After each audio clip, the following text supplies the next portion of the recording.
जो भी असाइनमेंट की है इसमें तो इशू आए थे।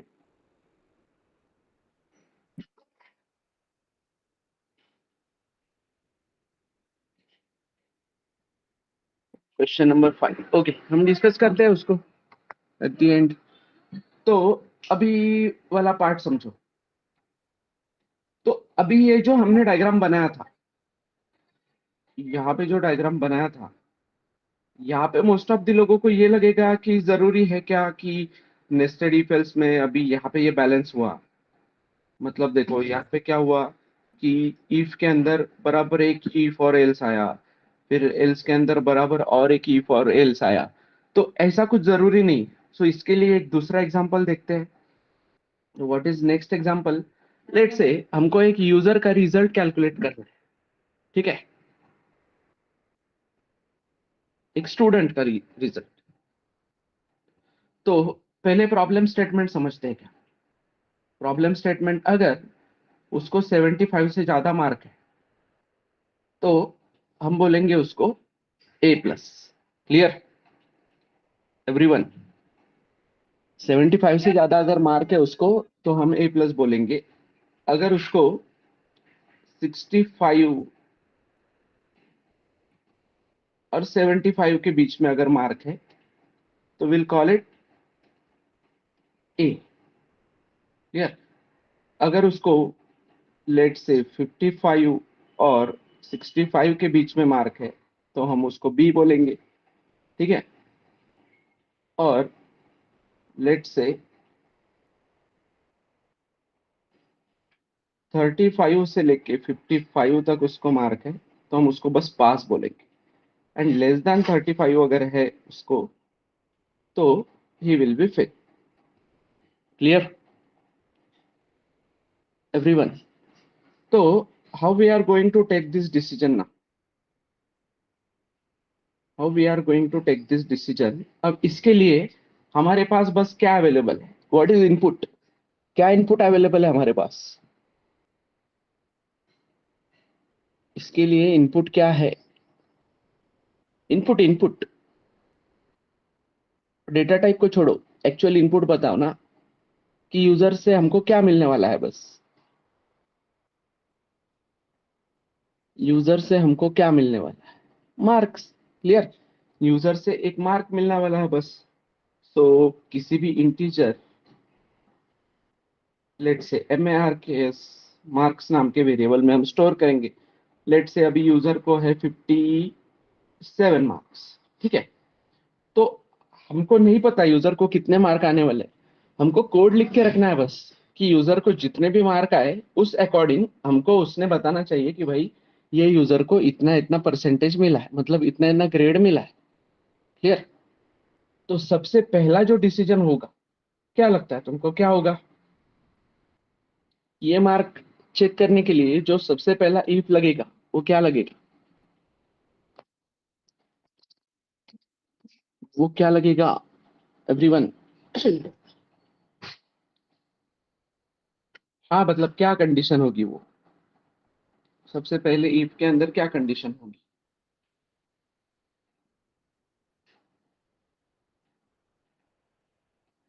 कि इफ मार्क्स ग्रेटर देन और इक्वल टू 75, तो हमको क्या डिसीजन लेना है? मार्क ग्रेटर देन और इक्वल टू 75 है तो हमको क्या डिसीजन लेना है? अगर ट्रू है तो क्या डिसीजन लेना है? What will be the decision? True है तो? नहीं ना बेटा, 75 के लिए पास थोड़ी बोला है मैंने। देखो ना उधर 75 के लिए क्या बोला है। यहाँ पे मैं बोलूंगा प्रिंट A+। क्लियर? समझ में आ रहा है?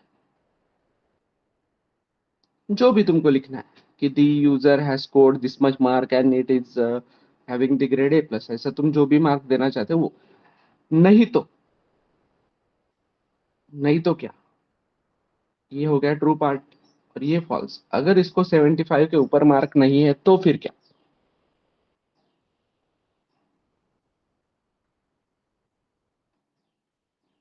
नहीं, वो ये मार्क मैंने यूजर से लिए है बेटा। ये कुछ भी हो सकता है कल को। ये 95 हो सकते हैं, ये 65 हो सकते हैं, ये 53 हो सकते हैं, ये 34 हो सकते हैं, 32 हो सकते हैं। वो इनपुट है अपना, इससे कोई लेना देना नहीं है। ये इनपुट कुछ भी आ सकता है। ये जो कोड लिख रहे हैं हम, नीचे का जो कोड लिख रहे हैं, वो हमको ऐसा लिख के रखना है कि इनपुट कुछ भी आए, हमको बराबर आउटपुट मिलना चाहिए कि भाई ये इसका ग्रेड है। क्लियर? तो इफ मार्क्स ग्रेटर देन और इक्वल टू 75 है तो तुम प्रिंट एफ ए प्लस किए हो। क्लियर? अब एल्स में तुम क्या करोगे? अब फॉल्स ब्लॉक में अगर गए तुम, वो ऊपर के मार्क को छोड़ दो, हम जनरलाइज कोड करके रख रहे हैं, मार्क कुछ भी आ सकते हैं कल को, इनपुट कुछ भी हो सकता है। तो एल्स में आके तुम क्या चेक करोगे? एल्स में क्या प्रिंट करोगे? एल्स में क्या प्रिंट करोगे? अब यहाँ पे वो सोचो ना कि दो आउटपुट है क्या? दो आउटपुट है क्या यहाँ पे? ओनली दो आउटपुट की पॉसिबिलिटी है क्या? कितने आउटपुट की पॉसिबिलिटी है बेटा इधर? कितने आउटपुट्स की पॉसिबिलिटी है? स्क्रीन पे देखो जरा। 1 2 3 4 5। 5 आउटपुट की पॉसिबिलिटी है। पॉसिबिलिटी बोल रहा हूं मैं वैष्णवी, आउटपुट तो कोई भी एक ही आएगा, लेकिन पॉसिबिलिटी कितनी है? कोई भी एक आउटपुट आने की पॉसिबिलिटी कितनी है? 5 आउटपुट में से पॉसिबिलिटी है ना। 5 पॉसिबिलिटी है कि ए प्लस हो सकता है, या ए हो सकता है, या बी हो सकता है, या पास हो सकता है, या फेल हो सकता है। राइट? समझे एवरीवन? तो फिर नेक्स्ट वाला कंडीशन बताओ मुझको, क्या कंडीशन होगा?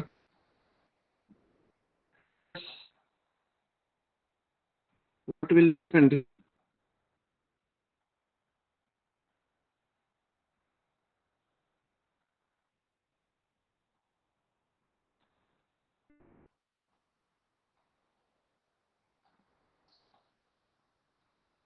अरे चलो कंडीशन बताओ बेटा। What will be the condition?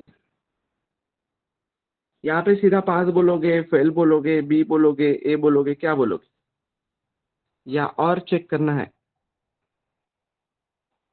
तो हमने अभी बोला कि अगर एक ही फेल है तो it is not possible to take decision. 5 possibility है, और एक ही फेल से तो सिर्फ दो ही पॉसिबिलिटी दी जा सकती है। तो क्या करना पड़ेगा? और इस केस में क्या करना पड़ेगा? यस।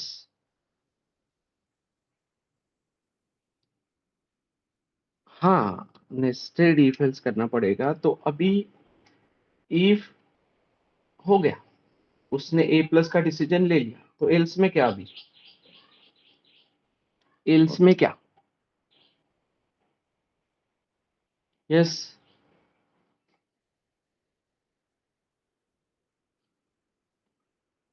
एल्स में बताओ, एल्स में तुमको क्या लगता है कि क्या होना चाहिए? और कि इफ में हम गए तो एल्स में अभी भी और 4 पॉसिबिलिटीज है। तो वापस से हमको कंडीशन चेक करना पड़ेगा कि इफ मार्क्स, चलो 75 से बड़े नहीं है, ठीक है, बट 65 से तो बड़े है ना। तो 65 से अगर बड़े हैं तो क्या प्रिंट करेंगे हम? ए। क्लियर? समझ में आ रहा है? नहीं तो फिर वापस क्या? नहीं तो वापस कि चलो 65 से भी बड़े नहीं है, ठीक है, हम यहाँ पे चेक करते हैं कि इफ मार्क्स, ये रेंज नहीं लिखनी होती है क्या? मतलब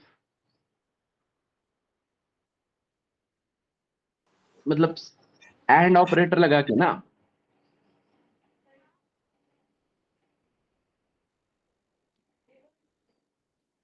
यस। हाँ, वो एंड ऑपरेटर लगा के सॉल्व करेंगे ना बेटा बाद में। ऑप्टिमाइज करेंगे ना उस कोड को। बट उस कोड को ऑप्टिमाइज भी करेंगे तो भी तुमको नेस्टेड इफ एल्स की जरूरत पड़ेगी ही, ये मैं प्रूव करके दिखाता हूँ बाद में। ठीक है? अब यहाँ पे सोचते हैं थोड़ा कि इफ मार्क्स ग्रेटर देन और इक्वल टू कितना? 55। तो क्या? Print F B. क्लियर। अभी भी और दो डिसीजन बचे हैं, तो अभी भी दो डिसीजन बचे हैं, तो क्या, इफ मार्क्स ग्रेटर देन और इक्वल टू 35, तो क्या, पास।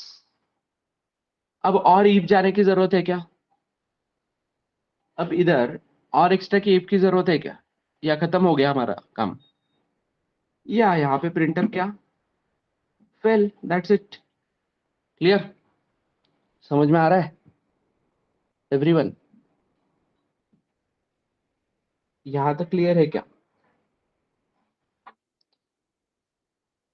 सो सी, यहाँ पे पहले वाले कोड में देखो और ये वाले कोड में देखो।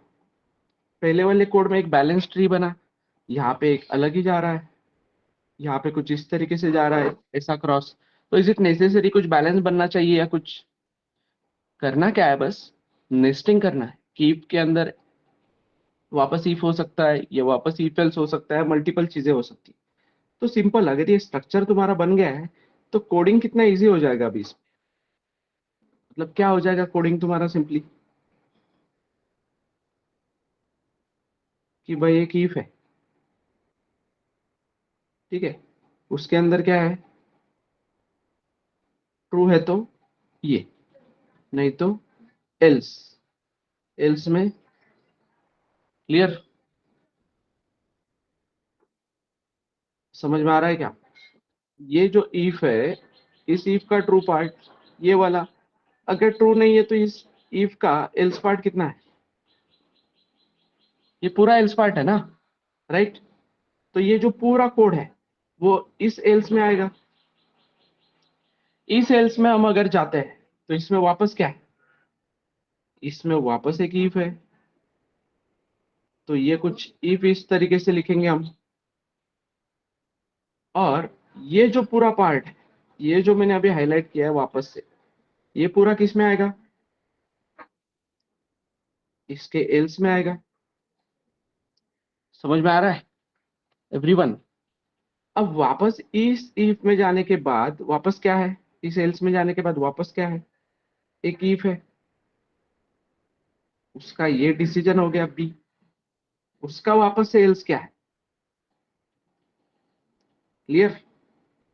समझ में आ रहा है एवरीवन? सो ये इंडेंटेशन अगर फॉलो करेंगे हम, इंडेंटेशन मतलब क्या, बराबर चार चार लाइन छोड़ के लिखना। जैसे पाइथन में कंपलसरी चार लाइन होते हैं, यहाँ पे कंपलसरी नहीं है, but better you follow indentations. तो इंडेंटेशन फॉलो करोगे तो प्रॉपर कौन सा ब्रैकेट कहाँ पे क्लोज हो रहा है, ये तुमको क्लियर होगा। समझ में आ रहा है? ये वाला पार्ट क्लियर है क्या? तो ये कुछ इस तरीके से, ये एल्स, फिर इसके अंदर ए इफ, इसके अंदर एल्स, तो इसके अंदर वापस इफ एल्स। तो ये तुम कोड में भी देखोगे तो कोड भी ऐसे जा रहा है बराबर। Clear everyone? So how to do this nesting, ये समझ में आ रहा है सब लोगों को? How to do this nesting ये समझ में आ रहा है क्या? अरे यस नो कुछ तो बोलो, आ रहा है क्या? सो नेस्टेड इफ एल्स मतलब सिंपली देखो, इट इज नॉट कॉम्प्लिकेटेड। अगर तुमको इफ एल्स डिटेल में समझा है कि भाई इफ और एल्स, हाँ, एक ब्रैकेट के बाद चार लाइन छोड़ना, एक ब्रैकेट के बाद की बात नहीं है, मतलब हर चीज में चार लाइन अगर तुम वहां पे छोड़ोगे तो वो नीट एंड क्लीन दिखेगा।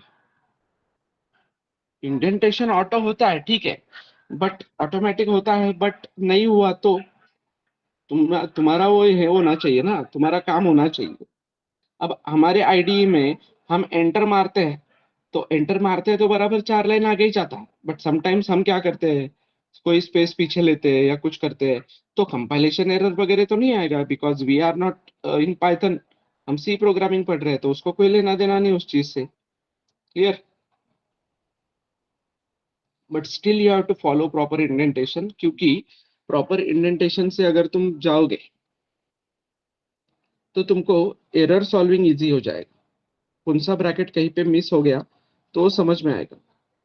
फीचर का क्या है बेटा, उसमें फीचर की बात नहीं है, देखो मतलब simply I will show you. तुमको शायद स्कैनर भी पढ़ाना है, राइट?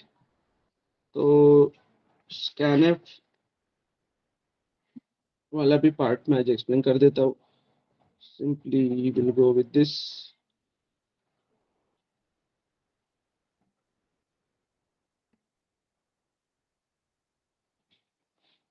ओके, सो अभी मैं क्या बोल रहा था, ये जो कोड अगर हम देखेंगे तो हम यूजर से क्या लेंगे, मार्क. मार्क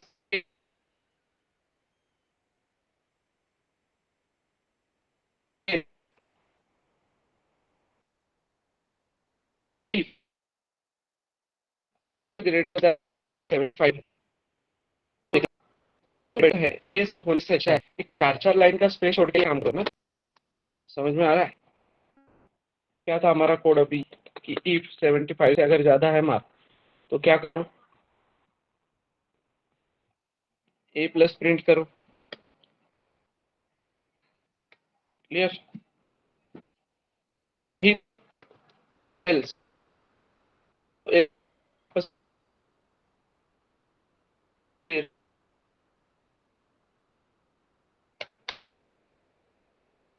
था. जस्ट अ मिनट, अभी आ रही है आवाज,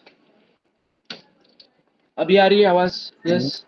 हाँ सर, आवाज ब्रेक हो रही है आपकी थोड़ी थोड़ी. ओके, बट अभी अभी क्लियर है ना. हाँ सर, अभी क्लियर है. ओके, सो ये दिख रहा है, इंडेंटेशन दिख रहा है प्रॉपर एवरीवन.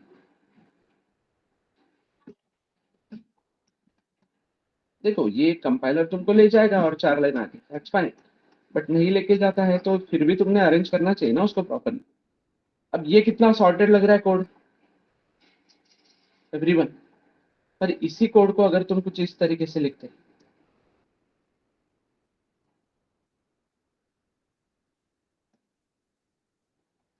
तो समझ में आता क्या, कौन सा इफ कहाँ पे क्लोज हुआ है, कौन सा एल्स कहाँ पे क्लोज हुआ है. No sir. तो वही वही हमको चीज समझनी है कि इंडेंटेशन प्रॉपर फॉलो करोगे. तो अब यहाँ पे क्या होगा, गलती से एक ब्रैकेट मेरा रह गया, ठीक है. तो गलती से एक ब्रैकेट रह गया तो प्रॉब्लम आ सकती है ना फिर, कि एक ईफ दूसरे ईफ के अंदर चला जाएगा. अब दोनों ब्रैकेट करेक्टली मैच हो गए तो नेस्टेड इफ एल्स उधर हो जाएगा. But whatever nested if else you are expecting वो नहीं होगा ना. आउटपुट कुछ भी हो सकता है, कहीं पे भी जा सकता है, गलत जा सकता है, राइट. क्लियर. तो अभी जो पार्ट बोला था, इस पार्ट को हम और शॉर्ट कर सकते हैं, थोड़ा सा छोटा कर सकते हैं. और कैसे, कि मैं कुछ इस तरीके से जा सकता हूं कि इफ मार्क्स ग्रेटर देन 75 तो क्या करो, प्रिंटफ ए प्लस. Clear everyone. हाँ, एरर ढूंढने में आसानी होगी उससे. Else if marks greater then mark less than 75 and marks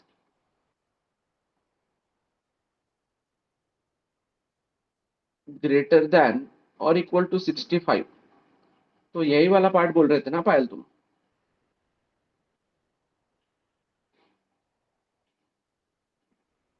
yes.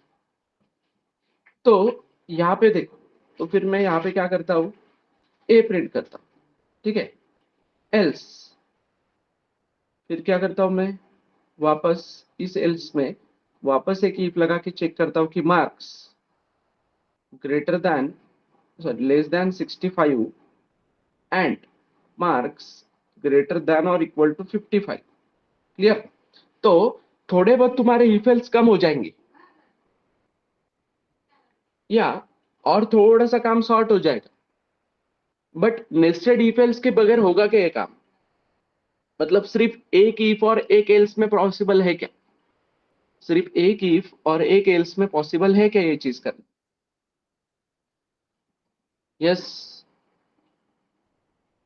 समझे क्या everyone. Is it possible to do it in one if and else. Nesting तो लगेगा ही ना, समझ में आ रहा है? क्योंकि एक से ज्यादा इसकी पॉसिबिलिटी है ना, एक से ज्यादा आउटपुट की पॉसिबिलिटी है, राइट? क्लियर है क्या? अब कोई इसको बोलेगा कि सर नेस्टेड इफ एल्स नहीं यूज करते हैं, हम लोग सिर्फ इफ यूज करते हैं और ये काम करेंगे, तो चलेगा एवरीबॉडी? तो चलेगा कि लेट से मैंने इफ मार्क्स ग्रेटर देन और इक्वल टू 75 बोला, तो मैंने यहाँ पे बोल दिया प्रिंट एफ ए प्लस, मैंने यहाँ पे बोला if marks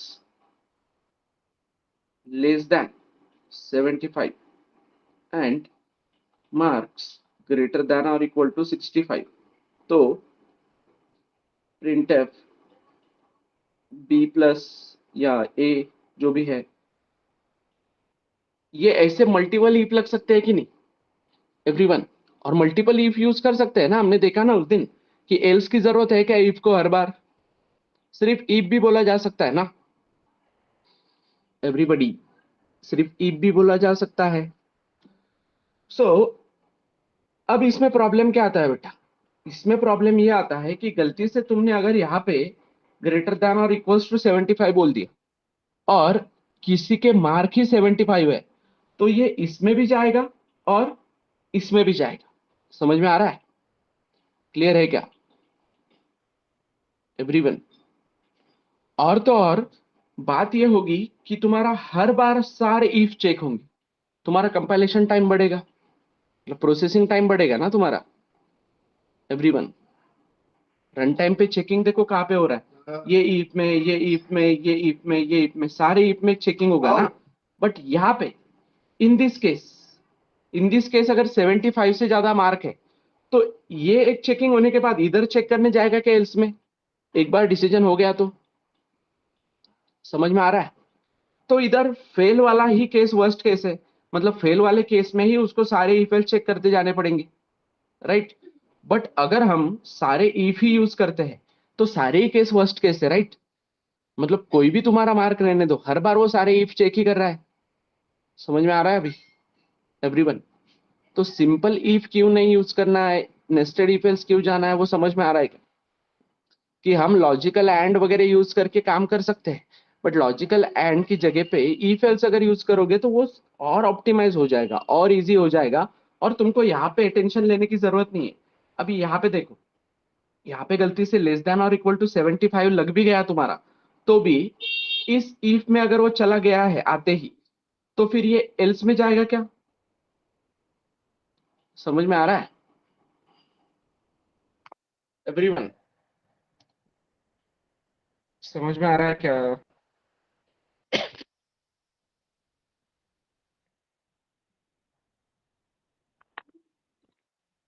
so is that clear everybody? Is that clear?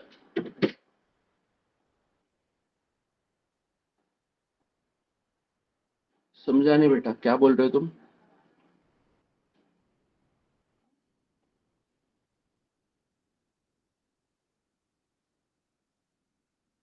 Yes Payal, point नहीं समझा है मुझको, what you are trying to से?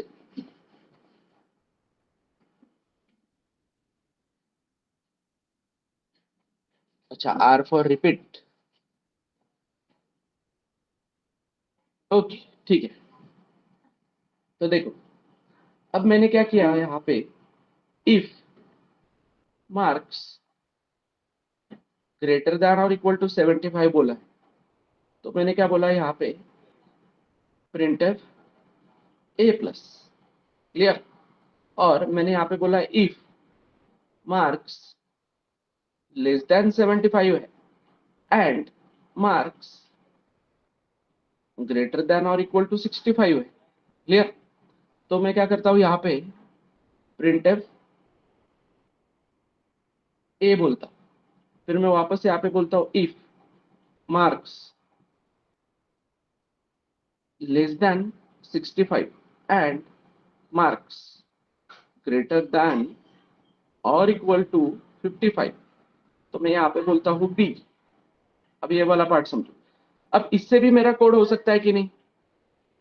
अब इससे भी मैं सारा काम चेक कर सकता हूँ कि नहीं? कोई एल्स की जरूरत है क्या यहाँ पे? एवरीवन। तो इसमें पहला प्रॉब्लम क्या है? पहला प्रॉब्लम तो ये है कि तुम्हारे मार्क 75 भी रहे या कुछ भी रहे मार्क, ये सारे इफ चेक होने वाले हैं हर बार। भले ही उस इफ में जाएगा नहीं वो अलग बात है, बट चेक तो होगा ना। समझ में आ रहा है एवरीवन? अब यहाँ पे गलती से क्या हो गया, टाइम कंज्यूमिंग हो गया, और गलती से यहाँ पे क्या हो गया, लेस देन और इक्वल टू 75 लग गया यहाँ पे। समझ में आ रहा है एवरीवन? लेस देन और इक्वल टू 75 अगर लग गया वहां पे, तो किसी के मार्क एग्जैक्टली 75 है तो क्या होगा, इसके वजह से वो इस ईप में भी जाएगा और इस ईप में भी जाएगा, मतलब ए प्लस और ए, ऐसे दो ग्रेड मिलेंगे उसको। समझ में आ रहा है? दोनों की कंडीशन में जाएगा, बट वो दोनों की कंडीशन में नहीं जाना चाहिए ना, वो एक ही कंडीशन में जाना चाहिए, राइट? समझ में आ रहा है? Clear everyone? तो अगर इस मल्टीपल इफ की जगह पे इफ एल्स होते, ठीक है, इफ एल्स इफ मतलब ही, एल्स इफ मतलब ही क्या, ये जो सिंटैक्स है हमारा कि भाई इफ के बाद तुरंत एल्स है ना, मतलब एल्स के बाद तुरंत इफ है, तो ये ब्रैकेट देने की जरूरत नहीं है। We can simply start with else if. समझ में आ रहा है? तो else if else if else if बोल के हम कनेक्टिविटी कर सकते हैं। वो एल्स इफ सुना होगा ना तुमने कभी? हाँ, तो देखो, फर्स्ट कंडीशन अगर सेटिस्फाइड हो गई तो एल्स के बाद का कुछ चेक ही नहीं करेगा।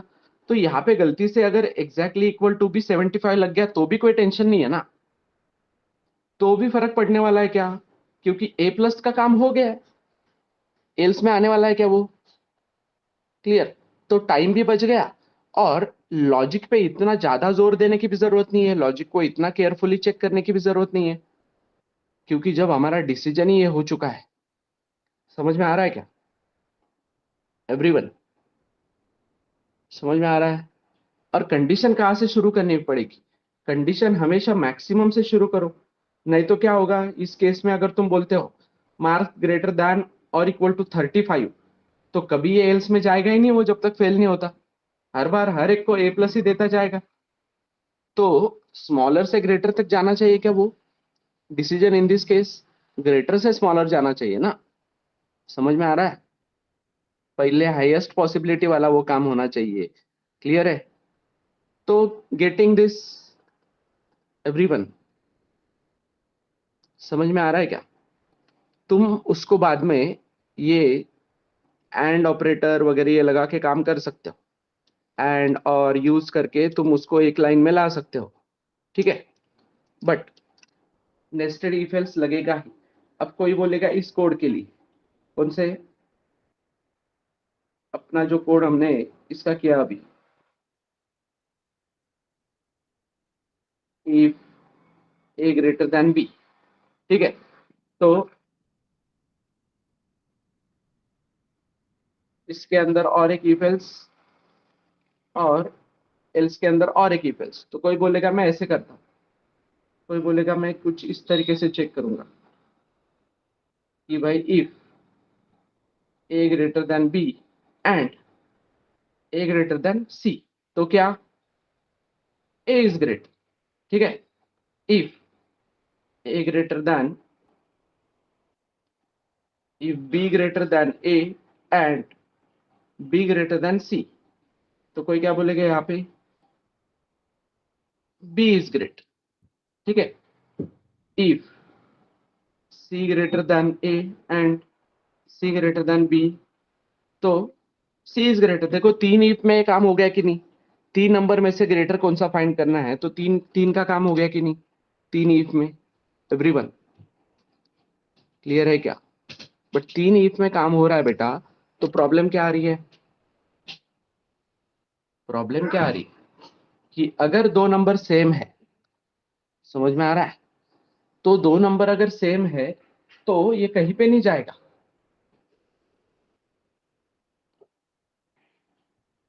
अगर ए बी 20 है और बी भी 20 है तो 20 ग्रेटर देन 20 नहीं होगा, राइट? तो ये भी फेल हो जाएगा और ये भी फेल हो जाएगा, ठीक है। बट अगर हमने एल्स करके रखा है तो एटलीस्ट किसी एक में तो जाएगा ना वो। समझ में आ रहा है? अगर हमने एल्स करके रखा है तो एटलीस्ट किसी एक में तो जाएगा ना। तो इसलिए हम यहाँ पे क्या लगाएंगे, एल्स। और अगर हम यहाँ पे एक एल्स लगाते हैं तो ये वाला कंडीशन देने की जरूरत नहीं है। मतलब देखो, इफ ए बड़ा है तो ठीक, एल्स बी बड़ा है तो ठीक, नहीं तो ये सीधा पार्ट किस में दे देंगे हम, एल्स में। अब ए भी बड़ा नहीं है, बी भी बड़ा नहीं है, तो कौन बचा फिर, सी बचा। तो सी बड़ा बोल देंगे, कंडीशन लगाने की जरूरत है क्या? बट वो वाला कोड हमने इतना ऑप्टिमाइज किया, जितना भी ऑप्टिमाइज करो फिर भी तुमको इफ और एल्स और इफ तो वापस लग ही रहा है ना। समझ में आ रहा है क्या? मतलब एक से ज्यादा इफ तो लग ही रहा है, राइट? क्लियर है क्या? क्यों बोल रहा है, क्यों लग रहा है वो? क्योंकि पॉसिबिलिटी तीन आउटपुट की है। जब दो आउटपुट की पॉसिबिलिटी है तब ठीक है, बट तीन आउटपुट की पॉसिबिलिटी है तो तुमको मल्टीपल इफ एल्स लगने ही वाला है। ये पार्ट समझा अभी? ये पार्ट समझ में आया क्या?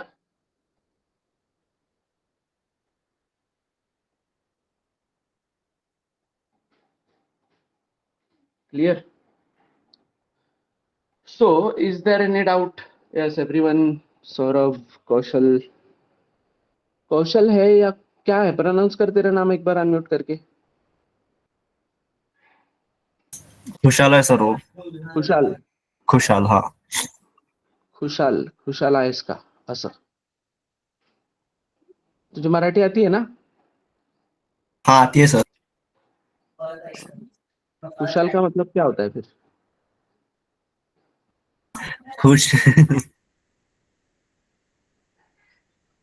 खुशहाली पूछना, ऐसे गाँव की तरफ बोलते हैं ना।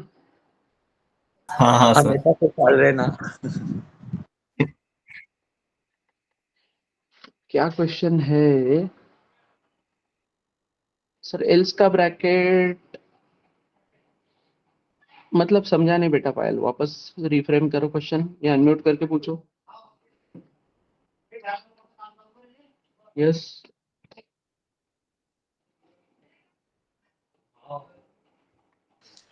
सर आराम से आराम से आराम से। इफचा हाँ जर लिहिताना ते एल्सचा हाँ, पार्ट मध्ये कर्ली ब्रेसेस कट होणार का सर? एल्सच्या पार्ट मध्ये कर्ली ब्रेसेस कट नहीं। सी, इफ, ठीक है, और हम यहाँ पे बोल रहे हैं एल्स, और एल्स के अंदर हम वापस लगा रहे हैं इफ। क्लियर? तो एल्स के अंदर अगर वापस हम इफ लगा रहे हैं तो we can write it like this, else if. Clear? तो ये पार्ट आ जाएगा ना ब्रैकेट में, इफ के ब्रैकेट में ही कनेक्ट हो जाएगा वो, राइट? समझ में आ रहा है? कल हम और अच्छे से रूल देखेंगे। रूल है अपने पास, और रूल है कि इफ एल्स के रिलेटेड कई सारे रूल है कि only one line belongs to if. फिर इफ के बाद सेमीकोलन दिया तो लोग बोलते हैं कि कंपाइलेशन एरर आता है, नहीं आता है कंपाइलेशन एरर। इफ के बाद सेमीकोलन भी चलेगा, तो I will explain that all those things in detail. But पहले तुम ये ब्रैकेट्स के साथ काम करना सीखो, फिर ऑप्टिमाइज करते जाएंगे, फिर शॉर्टकट समझेंगे। क्लियर? ये वाला पार्ट समझा है क्या? यस तो सर, अंडरस्टैंड। इसीलिए अभी कंफ्यूजन अगर हो रहा है तुमको तो you can go like this कि भाई एल्स, और एल्स के अंदर ये पूरा इफ। समझ में आ रहा है एवरीवन? क्लियर? तो एल्स के अंदर पूरा इफ, तो एल्स के अंदर पूरा इफ, तो ये दो ब्रैकेट नहीं भी दिए तो चलेगा, पर उसके लिए कल का वो तुमको रूल समझाना पड़ेगा। कल समझाऊंगा वो। अभी आदेश वॉज सेइंग कि तुम लोगों को स्कैनएफ की जरूरत है, तो विल लर्न अबाउट स्कैनएफ। ठीक है? तो जब मैं बोलता हूँ इंटीजर ए, ऐसा मैं बस डिक्लेयर करता हूं, तो मेमोरी में क्या होता है एवरीवन? मेमोरी में क्या होता है? एक ए नाम का बॉक्स बनेगा जिसमें इनिशियली होगा गार्बेज, और उस बॉक्स को कुछ एड्रेस रहेगा। ठीक है? 4 बाइट मिलेंगे और उसको कुछ एड्रेस रहेगा। ठीक है? तो जैसे प्रिंटफ है वैसे अपने पास क्या है, स्कैन ऐप। क्लियर, समझ में आ रहा है? तो स्कैन ऐप में अभी बाकी कुछ भी नहीं लिखना है। स्कैन ऐप में कुछ मैसेज वगैरह देना है क्या? जो भी मैसेज देना है प्रिंटफ की मदद से देना है तुम, ठीक है? कि भाई यहाँ पे सिंपली बोलेंगे एंटर वैल्यू। तो एंटर वैल्यू बोलने के बाद स्कैन ऐप में %d, ठीक है, और यहाँ पे मैं लिखता हूँ एड्रेस ऑफ ए। तो बहुत से लोग बोलते हैं कि सर ये एम्परसेंड लिखना ही पड़ता है, इट इज कंपल्सरी, बट उसका वाई पता है क्या तुमको, क्यों लिखना पड़ता है? तो यस, नो सर। तो this ampersand stands for address, and here what is address of A? 2000। Clear, समझ में आ रहा है? यहाँ पे एड्रेस क्या है ए का? 2000। तो यहाँ पे ये बोला गया कि जो भी वैल्यू तुम स्कैन कर रहे हो, और फॉर्मेट स्पेसिफायर क्यों चाहिए? फॉर्मेट स्पेसिफायर का मतलब होता है कि कितने बाइट स्कैन करने। तो 4 बाइट स्कैन करने, 4 बाइट स्कैन करके रखने कहाँ पे? 4 बाइट स्कैन करके रखने हैं एड्रेस ऑफ ए। समझ में आ रहा है? मतलब यहाँ पे जो भी तुम वैल्यू स्कैन करोगे वो कहाँ पे जानी चाहिए? यहाँ पे जानी चाहिए। समझ में आ रहा है? क्लियर? तो तुम इंटीजर टाइप का डेटा स्कैन कर रहे हो तो इस तरीके से। तो यहाँ पे अगर %, में नहीं देता, क्लियर, तो तुमको कंपाइलेशन एरर क्यों आता है वो समझो। कंपाइलेशन एरर नहीं, सॉरी, रन टाइम एरर।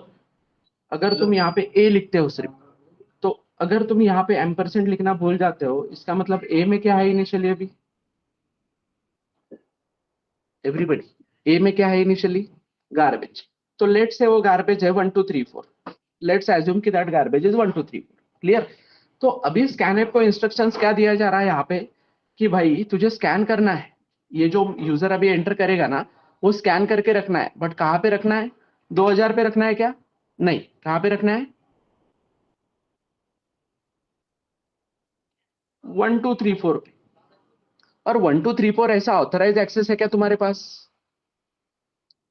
1 2 3 4 ऐसा ऑथराइज मेमोरी है क्या तुम्हारे पास? तो ऑथराइज मेमोरी नहीं है तो ये अतिक्रमण करने जाएगा, ये किसी दूसरे के घर में घुसना चाहेगा। ये 1 2 3 4 किसी दूसरे का एड्रेस हो सकता है ना, हो सकता है, नहीं हो सकता है, फर्क नहीं पड़ता, बट अपना है क्या? अपने मालकी का है क्या वो? समझ में आ रहा है? तो इस जगह के पेपर्स अपने नाम पे नहीं है, तो हम इस जगह पे जाने की कोशिश करते हैं तो वहां पे प्रोग्राम क्रैश होता है, ठीक है? हाँ, तो वो अपने जगह के पेपर्स वो अपने पास नहीं है, उस जगह के पेपर्स तो अपने पास किस जगह के पेपर्स है? ऑफिशियली हमने क्या कौन सी चीज अपने नाम पे की? डेटा टाइप हमको हेल्प करता है ना, डेटा टाइप हमको हेल्प करता है जगह बना के देने के लिए, और उस जगह को एक नाम देने के लिए आइडेंटिफायर हेल्प करता है। तो इस केस में कौन सी जगह अपने नाम पे है? ए नाम की जगह अपने नाम पे है, राइट? तो ए का एड्रेस मैं यहाँ पे डायरेक्ट 2000 तो नहीं लिख सकता। क्यों नहीं लिख सकता? क्योंकि क्या एड्रेस होगा उसका मुझे नहीं पता ना भाई, वो तो ओएस का काम है कि नहीं एड्रेस देना। तो मैं सीधा 2000 नहीं लिख सकता हूँ, बट मैं एड्रेस ऑफ ए बोल के तो निकाल सकता हूँ ना उस 2000 को। समझ में आ रहा है? एड्रेस ऑफ ए बोल के उस 2000 को निकाल सकता हूँ, तो इसलिए मुझे ए की जगह पे बोलना पड़ेगा एड्रेस ऑफ ए। तो अब समझाओ प्रोग्राम क्रैश क्यों होता है एवरीवन? क्योंकि लास्ट टाइम मैं गया था आईएमसीसी लेक्चर लेने, तो वहां पे मैंने एक बंदे को पूछा, तो बोल रहा है कि नहीं सर लिखना होता है, 5% लिखना ही पड़ता है। समझ में आ रहा है पर्पस? कि तुम वाई क्लियर करोगे तो इजी जाएगा ना समझने में। अब सिंपल सी बात है कि मैं यहाँ पे एक इंटीजर बी लेता और उसको मैं एड्रेस ऑफ ए देता, ठीक है? और उसको मैं अगर एड्रेस ऑफ ए देता हूं और यहाँ पे मैं सिंपली बी पास करता, तो क्या लगता है तुमको? ये कहाँ पे, ये जो मैं स्कैन कर रहा हूं ये बी में जाएगा या ए में जाएगा? यस, मैंने तो स्कैन ऐप में बी लिखा है ना, तो बी में स्कैन होगा या ए में स्कैन होगा एवरीवन? बी में स्कैन होगा या ए में स्कैन होगा? ए में स्कैन होगा बेटा, बी में नहीं। बिकॉज बी के पास मैंने क्या दिया है? बी के पास मैंने दिया है ए का एड्रेस, मतलब बी में कितना है? 2000। और मैं यहाँ पे सिंपली बी लिख रहा हूं, मतलब क्या लिख रहा हूं? 2000 लिख रहा हूं, राइट? समझ में आ रहा है? तो ये स्कैन कहाँ पे होगा? 2000 नाम के एड्रेस पे होगा। मैं अगर एड्रेस ऑफ बी बोलता तो ये कहाँ पे स्कैन होता? यहाँ पे स्कैन होता, क्योंकि बी को अपना एक अलग एड्रेस मिलता। समझ में आ रहा है? तो ये केस यूज करके भी मैं एक वैलिड एड्रेस पे वैल्यू डाल सका कि नहीं, बिना रन टाइम एरर लाए? तो इज इट नेसेसरी कि वो एम्परसेंट लिखना ही पड़ेगा? समझ में आ रहा है क्या? मतलब क्वेश्चन में ये बोल रहा हूँ कि वो जो बंदे ने मुझको बोला था कि लिखना ही पड़ता है, तो उसको तो मैंने रॉन्ग प्रूव किया कि नहीं लिखना पड़ता है। अभी नहीं लिखा तो भी आंसर आया कि नहीं बराबर? एवरीवन। बट सेंस नहीं बनेगा ना कि तुमको ए स्कैन करना है तो तुम एक एक्स्ट्रा वेरिएबल बी बना रहे हो, उसमें एड्रेस डाल रहे हो, और फिर सेंस ही बनता है क्या इसमें कुछ कि भाई तुम सीधा ए का ही एड्रेस डालो ना? इससे अच्छा, समझ में आ रहा है? इससे अच्छा तुम्हें ए का ही एड्रेस दो वहां पे, क्यों एक वेरिएबल वेस्ट करोगे ना? और क्या ही सेंस बनता है वहां पे? समझ में आ रहा है? Is that clear everyone? तो how to use scan app समझो। तुमको यूजर से एक वैल्यू लेनी है, सिंपली एक यूजर से नंबर स्कैन करना है, तो पहले तो उस नंबर के लिए एक जगह बना के रखो। फिर यूजर को बोलो एक प्रिंटफ मैसेज देखे। प्रिंटफ जरूरी है क्योंकि यूजर को समझेगा नहीं ना मैं क्या एंटर कर रहा हूँ। वो अगर कल को दूसरा कुछ एंटर कर देता है तो उसको बोलना पड़ेगा एंटर नंबर। फिर वो क्या करेगा?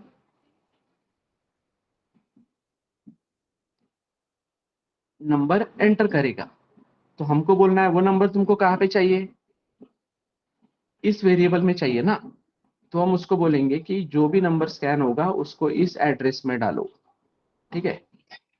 And this is syntax of your scanner. समझ में आया? तो जैसे प्रिंटफ वैसे स्कैनर, बस प्रिंटफ में डबल कोट्स में ये मैसेज दिखते हैं बहुत बार। स्कैनर के डबल कोट्स में कुछ नहीं रहेगा, फॉर्मेट स्पेसिफायर छोड़ के कुछ भी नहीं रहेगा। समझ में आ रहा है एवरीवन? अगर मुझको दो नंबर स्कैन करने हैं तो मैं जाऊंगा ऐसे %d, फिर कॉमा देके मैं यहाँ पे बोलूंगा address of A comma address of B. तो रिस्पेक्टिव जाता है, ये तो पता है तुमको। कॉमा के बाद रिस्पेक्टिव जाता है, ये भी क्लियर है। प्रिंटफ के साथ पढ़ा है हमने ये चीज। सो समझे?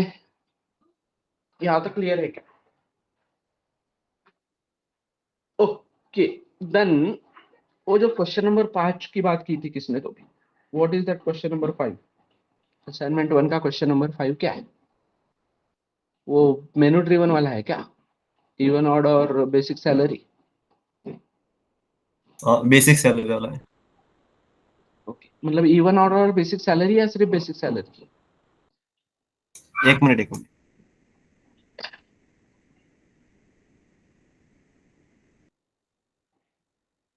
हाँ सर, बेसिक सैलरी वाला है, सिर्फ calculating basic? Total salary. Okay, तो टोटल सैलरी कैलकुलेट करना है, मतलब यूजर से तुमको क्या लेना है? बेसिक। ठीक है? तो लेट से यूजर ने बेसिक सैलरी एंटर की 6000। क्लियर? तो what you will be checking कि भाई इफ ये जो बेसिक सैलरी है ये लेस देन 5000 अगर है तो तुमको कुछ रूल्स दिए हैं। ठीक है? एल्स तुमको वापस कुछ रूल्स दिए। क्लियर? समझ में आ रहा है? अब बेसिक सैलरी 5000 से कम है तो तुम क्या चेक कर रहे हो? जो तुम्हारा DA TA HRA निकलने वाला है। समझ में आ रहा है? हाँ सर। तो तुम्हारा DA कितना होना चाहिए? बेसिक सैलरी के 10%। लेट से बेसिक सैलरी का 10%। तो बेसिक सैलरी का 10% मतलब कितना? Basic salary into 10/100। समझ में आ रहा है एवरीवन? समझ में आ रहा है क्या? बट यहाँ पे प्रॉब्लम क्या हो जाती है बेटा? यहाँ पे प्रॉब्लम ये हो जाती है कि बेसिक 10/100, तो 10 is a integer, 100 is a integer. तो इंटीजर इंटीजर को डिवाइड करेंगे तो हमको क्वोशंट मिलता है, और इस केस में क्वोशंट कितना मिल जाएगा? 0। समझ में आ रहा है एवरीवन? तो बेसिक सैलरी इंटू 0, तो DA तुम्हारा 0 आ जाएगा। तो यूजुअली क्या करो, avoid divisions. Convert it into multiplications. तो 10 को ऑलरेडी तुम मल्टीप्लिकेशन में ही कन्वर्ट करके रखो, तो यू कैन राइट इट 0.10 ना। इसको तुम 0.10 भी तो लिख सकते हो ना। समझ में आ रहा है? अरे समझा क्या? Yes sir yes. तो बेसिक इंटू 0.10। तो लेट से अभी तुम्हारा सैलरी 8,000 है, तो 8,000 है तो पहले तो 8,000 है तो इस हीप में नहीं जाएगा, 8,000 है तो एल्स में जाएगा। बस एल्स में क्या चेंज है? एल्स में परसेंटेज चेंज है, 10 का 20 होगा। ठीक है, तो 8,000 का 20% निकालेगा वो। क्लियर? तो डीए 20% निकालेगा, टीए 20, वट एवर जो भी परसेंटेज दिए, डीए टीए एचआरए निकलेगा। और फिर तुम्हारा टोटल सैलरी मतलब क्या? Simply basic salary plus DA plus TA plus HRA. Clear? तो एक तो ईफ में जाने वाला है, नहीं तो एल्स में जाने वाला है। तो तुमको ये फॉर्मूला ही लगाना है ना ईफ एल्स में। क्लियर है एवरीवन? Yes sir. समझ में आया अभी? तो स्कैनएप समझा है और नेस्टेड इफ एल्स समझा है क्या? So you can do assignments, उसके बेसिस पे तुम असाइनमेंट कर सकते हो। अगर उसमें कुछ डाउट आता है तो will discuss it tomorrow. Clear?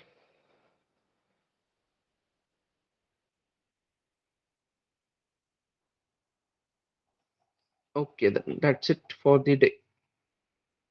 Any doubt? किसी को पूछना है कुछ? यस,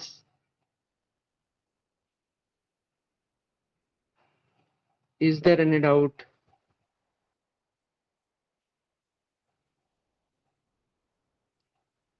असाइनमेंट्स कंप्लीट करो and follow such type of directions while doing the assignments.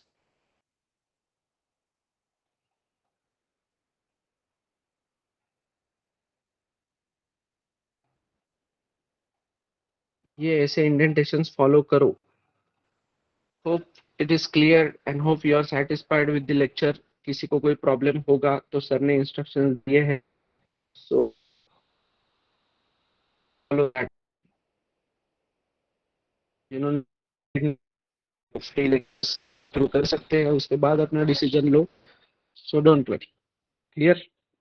किसी का नुकसान नहीं है उसमें। We are very transparent. Fine, चलो that's it for the day. Will connect tomorrow. Clear?